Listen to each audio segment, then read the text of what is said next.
Do you do a present reveal or does everybody just open all of their presents at the same time? Do you mean like it's Kylie's turn to open her gifts? Everybody come and give Kylie her gift and then we go to the next person and then the next person? Yeah. Yeah, like if you've got a week in our family. It's the Happy Families podcast. It's the podcast for the time-poor parent who just wants answers now. On the first day of Christmas, my true love. I can't go that high. Sent to me. A partridge in a pear tree. Hello, this is Dr. Justin Coulson, the author of 6 books about raising happy families, and it is official, the Christmas season. I'm here with Mrs. Happy Families, my wife Kylie, who has a smile that would light up the biggest Christmas tree on the planet right now, because this is your favourite season. This is my favourite season. I just can't wait for Christmas to come around. I love it. I'm planning Christmas all year round. Yeah, the tree is decorated. Well, we need to talk about the tree, but we'll do that. We'll do that later on in the week, I think, on the I'll Do Better Tomorrow episode. I've got a feeling, I don't want to preempt anything, but I've just got the feeling that that's going to be part of our conversation. I love the Christmas music. I love Christmas food. We've had I've got a Christmas tree in my office, thanks to you. I mean, it's only 30 centimetres high, but I've got a Christmas tree in my office. You love it. I was a bit excited that you have an office this year that I could decorate. So we're talking about Christmas conundrums in the podcast today, and we're going to do a really rapid fire Q&A. I don't know how this is going to work. No, me either. We don't do rapid very well, do we? But we're going to give it a go. So we did a quick brainstorm. It took us about 90 seconds to jot down a handful of Christmas conundrums that everybody faces at this time of year as we get ready for the silly season and everything that, the hustle and bustle, the drama, the stress, the worry, rather than the joy that Christmas sometimes connotes. So 5 ideas that need to be explored. Well, I guess, when I think about the biggest stresses around Christmas, Yep. outside of family and relationships in general, Which are the biggest stresses. it can be. I think gift giving would be definitely number 2 on the list. Yeah. So Christmas is meant to be this time of joy, but it can be really stressful. So we're going to talk about these Christmas conundrums. You start us off. You've got the list, so let's go through these 5 Christmas crisis points. Okay. Top of the list. Yep. How many gifts is enough? Oh my goodness. Okay, so I've fallen in love with the idea of the whole, buy 4 gifts for the kids, something they want and something they need, something to wear and something to read. I think I said that all around the wrong way, but I really, really like that idea. I do too. And it has really simplified things for us at Christmas time. With 6 kids trying to kind of work out who gets what and, make sure that everybody feels like they're receiving an equal amount has been really, really tricky. So I've loved that. Yeah, because that way everybody kind of gets a pretty equal share. And you can do it pretty cost effectively. I mean, the reality is we go to, and this is not sponsored, but we go to somewhere like Big W and buy clothes for the kids because they grow out of them in 2 minutes.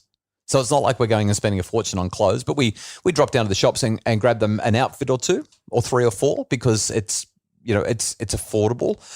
We get them a book or 2 from a bookstore. By the time you've done that, you still haven't really spent that much money. Then you buy them something that they need, one of those essential kind of items. You can do that pretty cheap as well. And then something that they want. I guess that's where the extravagant fun comes in and you're only limited by your imagination and your budget.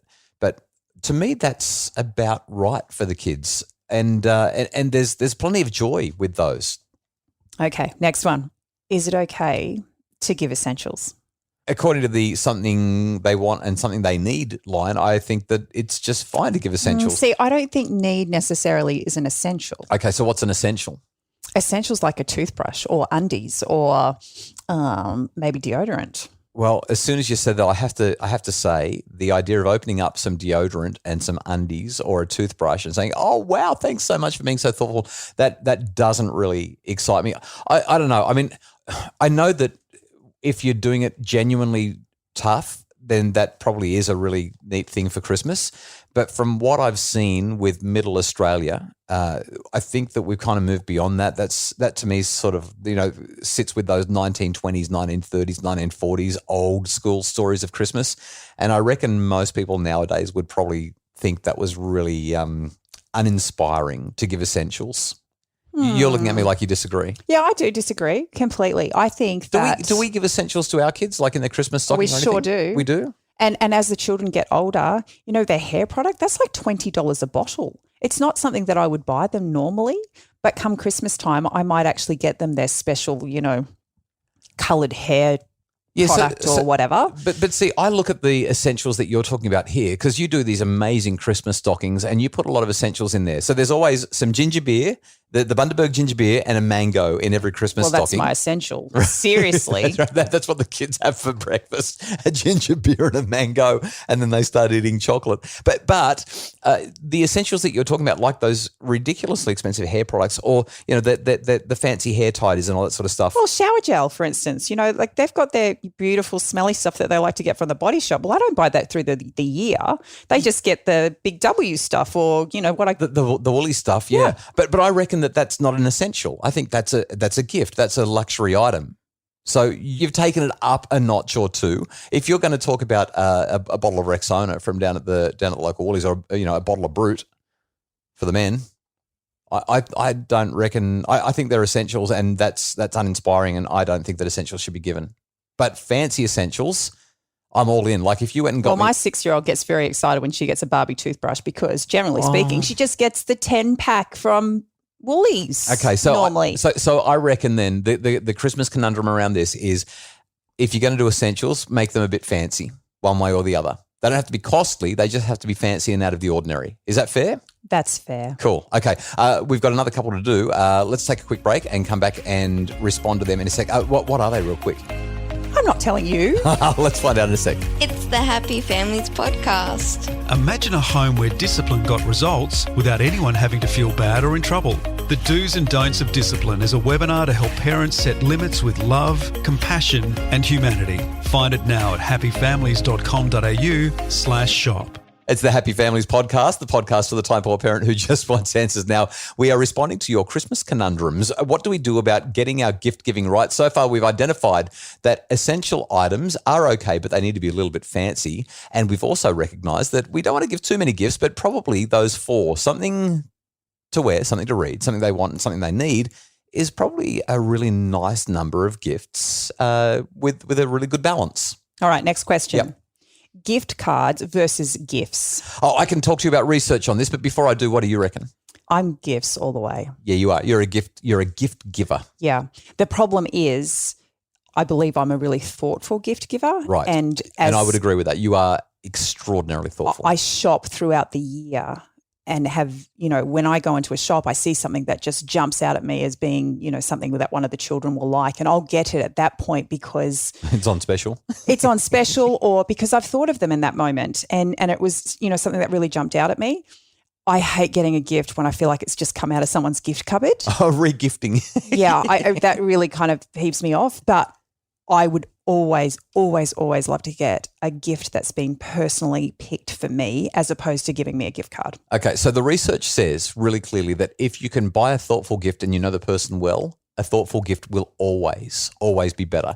But if you don't know them well, you don't know what to get them and you're just either re-gifting a gift or just giving something that you think they might hopefully perhaps maybe like, the research seems to show that gift cards are a much better way to go. You can say, hey, you know what? You mean a lot to me. I think you're a great person, but I just don't know you. I mean, not that you'd say this in the card, but I don't really know you well enough to get you something really personal. So I gave you this gift card because I figured that way you can go splurge. The other great thing about gift cards at Christmas is that when you give a gift card, that person can go to the Boxing Day sales and get twice the amount of stuff that they would have got the week before Christmas because everything's on sale. So there are some advantages to gift cards. Okay, next question. Yep. Buying for the extended family. Oh, I hate this one. Okay, some context. I come from a very big family. You come from an average size family. But across the two families, there's like 50 odd people, maybe 60 people in the extended family. And we all just kind of got over it at some point, didn't we? I just think it depends on how old everybody is, and it depends on how big the family is, and it also depends on how close you all are. So I just think the answer is it depends. What do you think? It depends. It depends. That's my answer. You're sitting on the fence. No, I'm not sitting on the fence. It's like, well, if you all live in one, like let's just say you all live in the same suburb and you get to catch up regularly and you know each other well and everybody is engaged with one another in really positive ways, then yeah, buy gifts for everybody. So, and also it depends on your budget. I mean, can you imagine if we actually had to buy gifts for every single person in our extended family that were meaningful and substantial? Like we would be saving up for 3 years every year. Yeah, I think that it does depend. I think that as soon as there's an expectation, take the whole joy out of the process. Yep. But I also feel like it just feels really nice to be thought of. Yeah, it does. But you've also got to have the resources. You know, like I said, if we were to try to spend proper money or give really thoughtful gifts to every single person in the extended family, number one, you'd need a gift room in your house to store it all. I don't think that it's practical to give gifts to the full extended family. So I've got a little bit of an extension to that, and I think that something that would be really nice to just acknowledge people is, a really thoughtful card where you can actually. Yep, I think that's a great idea, especially, and it saves money as well. All right, last question: do you do a present reveal, or does everybody just open all of their presents at the same time?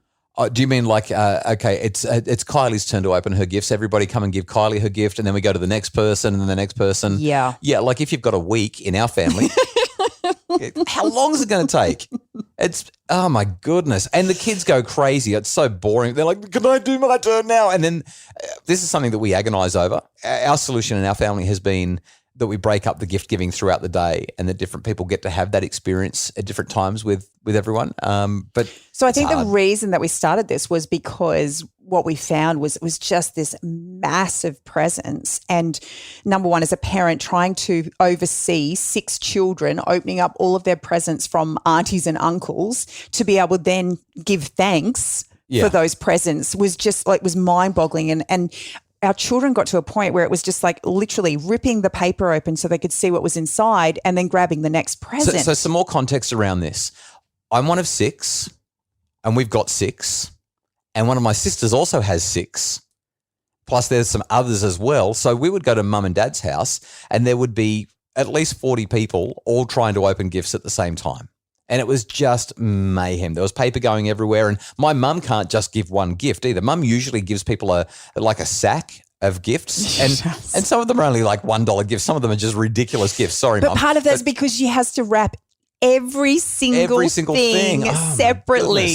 And so what ends up happening is that each child gets about 10 gifts from my mum because she's this over-the-top gift giver. And all of a sudden you've got 40 people trying to unwrap 10 gifts each. I mean, it's obviously not that bad, but it feels like there's 400 gifts going crazy in the living room. And so I just reckon that you do what works for your family. But my goodness, if you're trying to do that much, it's probably a bit much, and it might be time to take stock and find a new solution. So I think our kids have really enjoyed that process of opening presents and watching their siblings open their presents. Yeah, it's nice. The one challenge we have is that we've got one child who actually doesn't enjoy it. And the reason she doesn't enjoy it is because she feels so much pressure to kind of, show appreciation and joy for something that she might not actually be appreciative of. Is it okay to fake how thankful you are for a gift? Yeah. So it definitely is something to think about. So we talked about this in the webinar last night as well, and it's probably worth just highlighting it again. The idea that we've got to remember what the purpose of Christmas is, and the gifts should not be the primary reason that we're getting together. It should be about family and relationships and actually making a difference in people's lives. Well, I think we've touched on some pretty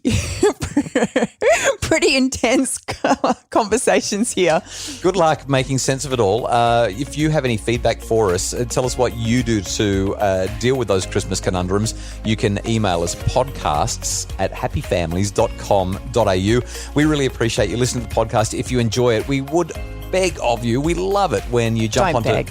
Please don't. No, please jump onto Apple Podcasts. It would be the best Christmas present ever if you could jump onto Apple Podcasts and leave us a rating and review. We love 5-star ratings. We love reviews that tell people why you love the podcast. So please, as a happy Christmas present to us, I'm begging, jump onto Apple Podcasts and do that. We are so grateful, by the way, to Justin Rulon from Bridge Media for producing the podcast, and our executive producer is Craig Bruce. If you'd like more information about how to make your family flourish and how to get those webinars that we do every month as part of your Happy Families membership for less than half the price of the webinars because you're a member, just go to happyfamilies.com.au.